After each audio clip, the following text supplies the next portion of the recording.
ETF index mutual funds నేర్చుకుని stock మార్కెట్లో రాణించాలనుకుంటున్నారా? వెంటనే ఈ నెంబర్కి కాల్ చేయండి. నమస్కారం. కార్తీక పురాణం 3వ రోజు పారాయణలోకి వచ్చాం. వశిష్ఠ మహర్షి జనక రాజర్షికి ఏం చెప్తున్నారో చూద్దాం. కార్తీక మాసంలో స్నానము, దానము, జపము మొదలైన పుణ్యాల్లో ఏదైనా స్వల్పంగా, కొద్దిగా నామమాత్రంగా చేసినా కూడా ఆ స్వల్పమైనదే అనంత ఫలప్రదం అవుతుంది.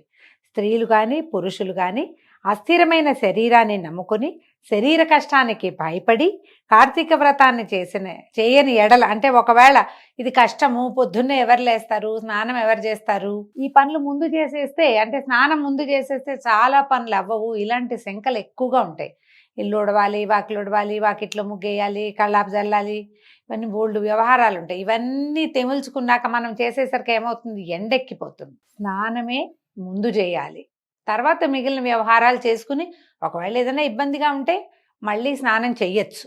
కానీ ఇప్పుడు మనం ఏం చేస్తాము, శరీర కష్టం ఒకటి, ఈ పొద్దున్నే చలికాలం కదా, చలి వచ్చేస్తుంది కార్తీకం వచ్చేసరికి, ఈ ఊహ చేస్తాం. ఆ ఊహే తప్పని చెప్తున్నారు. ఊహ చెయ్యొద్దు, ప్రయత్నం చెయ్యండి, కొంచెమైనా సఫలం అవుతుంది. ఆ సఫలమైన కాస్త ప్రయత్నమైన అనంతమైన పుణ్యాన్ని ఇస్తుందని చెప్తున్నారు. ఒకవేళ ఇట్లా శరీర కష్టానికి భయపడి కార్తీక వ్రతాన్ని చేయకపోతే 100 మారులు కుక్కగా జన్మించవలసి వస్తుందట. తర్వాత కార్తీక పౌర్ణమి రోజున స్నానము, దానము, ఉపవాసము వంటివేవీ చేయని మనుష్యుడు 1,000,000 మారులు చండాలుడై జన్మించును. అట్లు చండాలుడై పుట్టి చివరికి బ్రహ్మరాక్షసుడై ఉండును. ఈ విషయం మీద ఒక పూర్వగాథ ఒకటి ఉన్నదట. ఇంతకుముందు జరిగిన కథ చెప్తున్నారు. ఈ ఇతిహాసము తత్వనిష్ఠుడనే ఒక బ్రాహ్మణాయనికి చెందింది. ఆయన ఏంటి, ఆంధ్రదేశంలో తత్వనిష్ఠుడనే పేరున్నటువంటి బ్రాహ్మణుడు ఉండేవాడట. ఆయన సమస్త శాస్త్రాలు చదివినవాడు, అబద్ధం అస్సలు ఆడేవాడు కాదు. ఇంద్రియాలని జయించి ఉన్నాడు. అంటే చలి, ఆకలి ధోరణి లేదనమాట ఆయనకి. సమస్త ప్రాణులందు దయగలిగిన వాడు. దాంతోపాటుగా ఆయనకి తీర్థయాత్రలు అంటే చాలా ఆసక్తి అట. అయితే ఈ బ్రాహ్మణుడు ఒకసారి తీర్థయాత్రకు వెళ్తూ గోదావరి తీరంలో ఆకాశాన్ని అంటినట్టుగా ఉన్నటువంటి ఒక మర్రి చెట్టు మీదున్న 3 బ్రహ్మరాక్షసుల్ని చూశాడట. ఈ బ్రహ్మరాక్షసులకి తల వెంట్రుకలు పైకి నిక్కపొడుచుకుని ఉన్నాయి, నోరు వికటంగా ఉంది, శరీరం నల్లగా ఉంది, ఉదరము కృషించిపోయి ఉంది, నేత్రాలు, గడ్డము, ముఖము ఎర్రగా ఉన్నాయట, దంతాలు పొడుగ్గా ఉన్నాయి, చేతుల్లో కత్తులున్నాయి, కపాలము పైన ఉండి వీటికి సర్వజంతువుల్ని కపాలాలు పైన ఉండి, అంటే ఈ నెత్తి మీద పెట్టుకున్నటువంటి కిరీటాలలో కపాలాలు ఉన్నాయట వాళ్ళకి. సర్వజంతువుల్ని భయపెట్టేలాంటి విపరీతమైన ఒక స్వరూపాన్ని కలిగి ఉన్నారు వాళ్ళు. ఈ రాక్షసుల భయం చేత ఈ వటవృక్షానికి, అంటే ఈ మర్రి చెట్టుకి 6 క్రోశాల దూరం లోపల మనుషులు కానీ, మృగాలు కానీ, కనీసం పక్షులు కూడా సంచరించట్లేదు. ఈ వటవృక్ష సమీపంలో నిత్యము పర్వత సమాన శరీరులు, భయంకరంగా ఉన్నటువంటి శబ్దాలతోటి వీళ్ళిద్దరూ, పశువులు, మృగాలు, పక్షులు అన్నీ కూడా తమలో తను ప్రాణాలకి భయపడేలాంటి విపరీతమైన శబ్దాలు చేసేవాళ్ళు. వాళ్ళ అరుపులు, గాండ్రింపులు, ఘూర్నింపులు, జంతువులు కూడా దగ్గరకు వచ్చేవి కాదు. ఆ దారిన పైన ఆకాశంలో ఎగరటానికి కూడా పక్షులు భయపడేలాంటి ఒక వాతావరణాన్ని, ఒక భయానకమైన పరిస్థితిని అక్కడ కలిగించి ఉంచారు. అయితే ఈయన కొంచెం చీకటి మాటన వెళ్ళి, ఇది ఇక్కడ ఏదో చెట్టు ఉందని, ఇక దీని మీద ఎవరైనా ఉన్నారని అలాంటి ఆలోచన ఆయనకేం లేదు. ఆయన దారిన ఆయన వెళ్తున్నాడు. అయితే ఈయన దైవవశం చేత ఆ దారిన వెళ్తూ ఈ మర్రి చెట్టు మీద ఉన్న 3 చూశాడట. ఈ తత్వనిష్ఠుడైనటువంటి బ్రాహ్మణుడు, ఆయన పేరు అదే, ఆయన గుణం కూడా అలాంటిది అనమాట. వాళ్ళని చూసి భయపడి లోపల హృదయం చెలించిపోయి లోపల శోకం కలిగింది. అయ్యో, ఇలాంటి వాళ్ళ దర్శనం అయింది ఏమిటా అని చికాకు పడుతూ శ్రీహరి పాదార విందాలని స్మరిస్తూ, దేవదేవేశ నన్ను రక్షించు, లోకేశ నన్ను కాపాడు, నారాయణ నన్ను పాలించు, అవ్యయ నా మొర ఆలకించు, సర్వభయాల్ని నశింపచేయగలిగినటువంటి దేవాధిదేవ నా భయాన్ని తీసేగి, నువ్వే తప్పిస్తే నాకు ఇంకో దిక్కులేదు, నన్ను కాపాడు అని గజేంద్రులాగా హరిని గురించి మొరపెట్టుకొనుచు రకరకాల స్తోత్రాలు చదువుతూ గబగబా వెళ్తున్నాడు. మరి పరుగు కాదు, పరుగుకి కూడా, పరిగెత్తడానికి కూడా ఆయన శరీరం సహకరించట్లేదు. కానీ గజగజలాడుతూ వణుకుతున్న వాడి పరుగు ఎలా ఉంటుంది అట్లా తప్పటడుగులు తొట్టుపడుతూ ముందుకి వెనక్కి అవుతూ దబదబా నడుస్తున్నాడు. నడుస్తుంటే ఈ దూరం నుంచి చూసినటువంటి రాక్షసులు, బ్రహ్మరాక్షసులు, మానవుడెవడో వస్తున్నాడు, వీడిని భక్షిద్దామని ఆయన వెనకాల పడ్డాడు. పడేసరికల్లా ఈ ముందంతా వాళ్ళకి మనిషిగా తెలిసాడు, కానీ ఆయన బ్రాహ్మణుడని అంటే వేషభూషాలు తెలుస్తూ ఉంటాయి కదా. రెండోది ఆయన ఏవో స్తోత్రాలు చదువుతున్నాడు, అవి ముందు వినపడలా వాళ్ళకి. బాగా 10 అడుగులు ముందుకు వెళ్ళేసరికల్లా ఈ బ్రాహ్మణుడి సమీపానికి వెళ్ళేసరికి అతని దర్శనము, అతను చేస్తున్నటువంటి హరికథా గానము తాలూకు శ్రవణము రెండు కలిగి ముగ్గురికి జాతి స్మృతి కలిగిందట. తాము ఏ జాతికి చెందిన వాళ్ళము, అంతకు ముందు ఎలా ఉండేవాళ్ళము, ఏ పరిస్థితుల వల్ల తాము ఈ రకమైన విపరీత స్వరూపాల్లోకి మారామో అది వెంటనే వాళ్ళకు ఒక సినిమా రీల్ లాగా తెలిసిపోయింది. తెలియంగానే ఏం చేశారట, వెనక నుంచి పరిగెత్తుకొస్తున్న వాళ్ళు, వెనక నుంచి అంటే ఆయన ముందు నుంచి వస్తున్నారు కదా, వెళ్ళి ఏం చేశారంటే ఆయన కాళ్ళ మీద పడిపోయారు.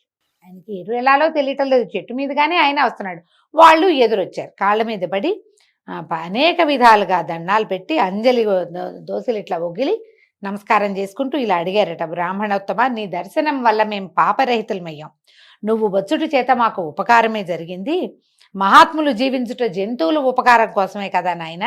నువ్వు యాత్ర చేయటం, నీలాంటి మహానుభావుడు లోకయాత్రకి వెళ్ళటం మమ్మల్ని ఉద్ధరించటానికే అని చెప్పి పరిపరి విధాలుగా నమస్కారాలు చేసి ఏమిటేమిటో పొగుడుతూ దండాలు పెట్టారు.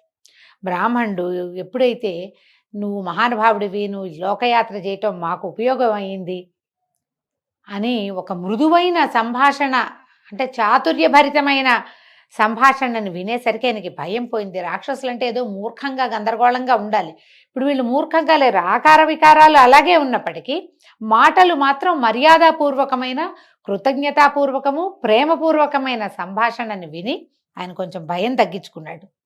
కొద్దిగా శాంతచిత్తుడై ఇలా అడిగాడు, బాబు మీరెవరినైనా, ఏ కర్మ చేత ఇలాంటి వికృత దర్శనాలని పొందారు? మీరు లోకనిందితమైన ఏ కర్మని మీరు పూర్వంలో చేశారు?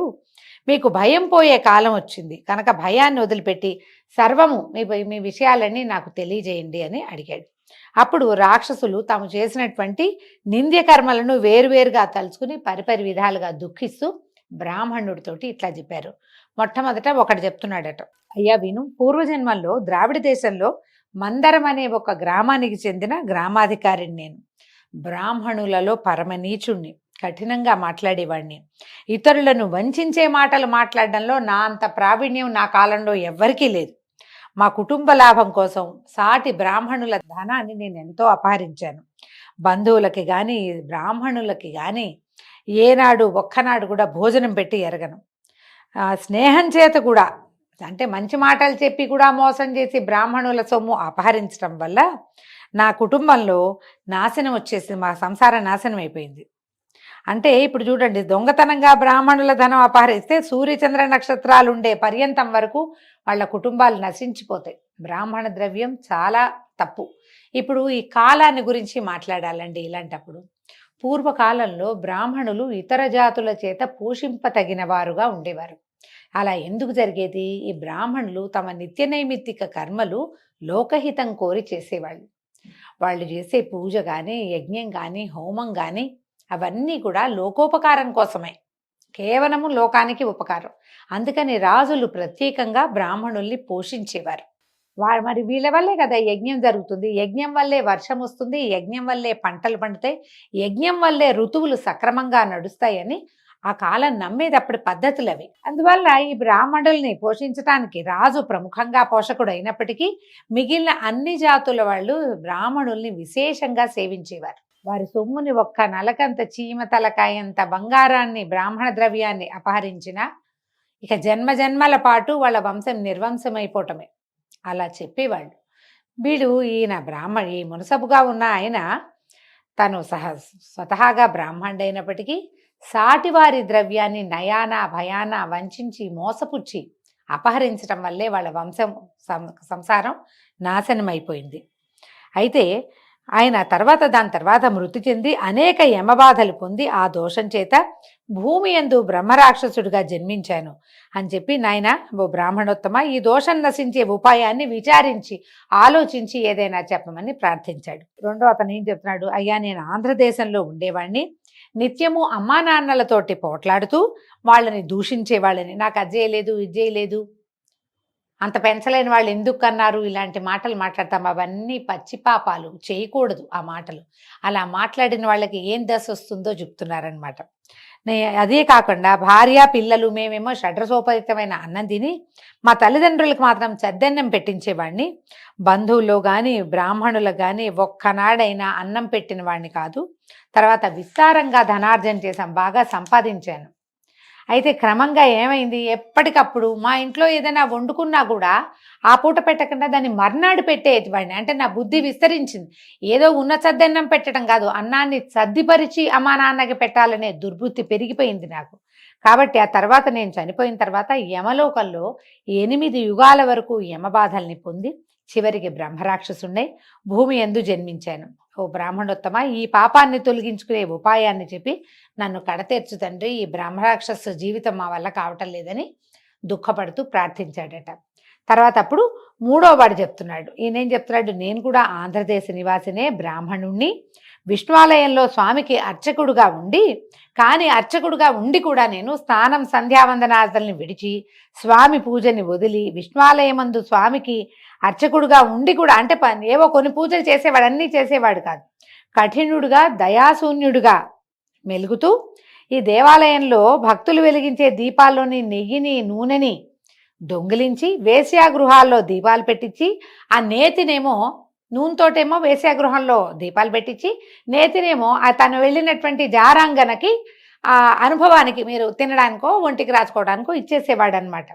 తర్వాత దేవతా నివేదితాన్నాన్ని కూడా దొంగిలించి రేపు వండండి అయ్యగారు అని ఏదైనా ప్రసాదానికి వస్తువు తెస్తే అది పట్టుకుపోయేవాడట. ఇంటికి పట్టుకెళ్ళి వేశ్యలకి భుజింపజేసి వారితో కలిసి తిరుగుతూ ఉండేవాడిని.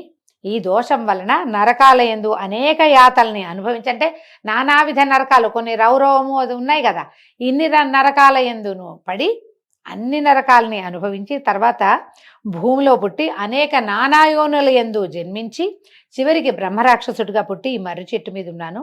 కాబట్టి నువ్వు సమస్త భూతముల యందు అకారణంగానే నీకు దయా కరుణ ఉండే మనస్తత్వం కలిగిన వాడివి, నన్ను రక్షించు బ్రాహ్మణోత్తమ అని పాదాలు పట్టుకున్నాడు మూడో బ్రహ్మరాక్షసుడు. ఈ తత్వనిష్ఠుడు అనే బ్రాహ్మణుడు ఈయన నిదానంగా ఆలోచించి వీళ్ళ మాటలన్నీ విని ఏమన్నాడంటే కొంత ఆశ్చర్యాన్ని కూడా పొందాడు. మానవులు ఎంత పరిపూర్ణ జీవితాన్ని అనుభవించేందుకు అవకాశం ఉంది.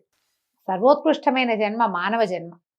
అది లభించిన తర్వాత ఆ శరీరంతో మంచి పనులు చేయకుండా రకరకాల చెడ్డ పనులు చేసి చివరికి నానాయోనులు యందు పుండి ఎన్నో నరకంలో యాతనా శరీరంతో బాధలు అనుభవించి అయినా కూడా ఆ కర్మలు తీరక చివరికి ఇలాంటి దౌర్భాగ్య జీవితాన్ని పొంది బ్రహ్మరాక్షసులుగా ఉంటే వాడికి స్పృహ ఉంటుంది, కనపడ్డ వాళ్ళని విరుచుకుని తినేస్తాడు. ఆ పాపంతో ఎన్ని కోట్ల జన్మలు మళ్ళీ ఇలా దిక్కుమాల దౌర్భాగ్యపు జీవితాలు గడుపుతారు అని ఆశ్చర్యపోతూ, నాయనా మీకేం భయం లేదు, మీ దుఃఖాన్ని పోగొడతాను, నేను కార్తీక స్నానార్థం వెళ్తున్నాను, మీరు కూడా నాతో పాటు రండని వాళ్ళని వెంబడబెట్టుకుని ఈ గోదావరి నదీ తీరంలో వాళ్ళని వెనకాల తీసుకెళ్ళి బ్రహ్మరాక్షసుల నిమిత్తం సంకల్పం చెప్పి తను కూడా స్వయంగా ముందు స్నానం చేసి తర్వాత వాళ్ళతోటి కూడా స్నానం చేయించి వాళ్ళ బ్రహ్మరాక్షసత్వాన్ని పోగొట్టాడు.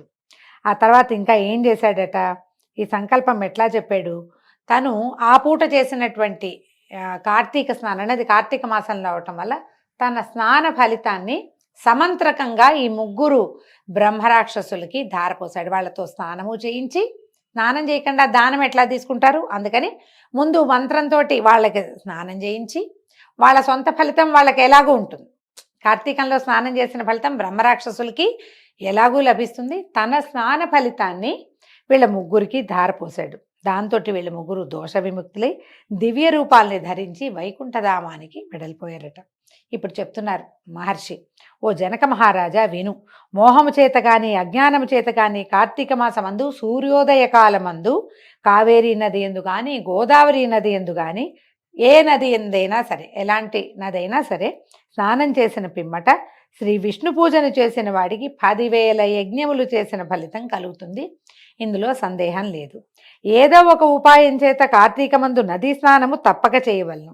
కార్తీక మాసమునందు దామోదర ప్రీతిగా సంకల్పం చెప్పుకుని ప్రాతస్నానము చేయని వాడు 10 జన్మల యందు నానా రకాలుగాను జన్మించి, అంటే నీచ జన్మలు పొంది తర్వాత ఊరపందిగా జన్మిస్తాడు. కావున స్త్రీలు కానీ పురుషులు కానీ కార్తీక మాసమందు ప్రాతస్నానము తప్పక చేయవలను.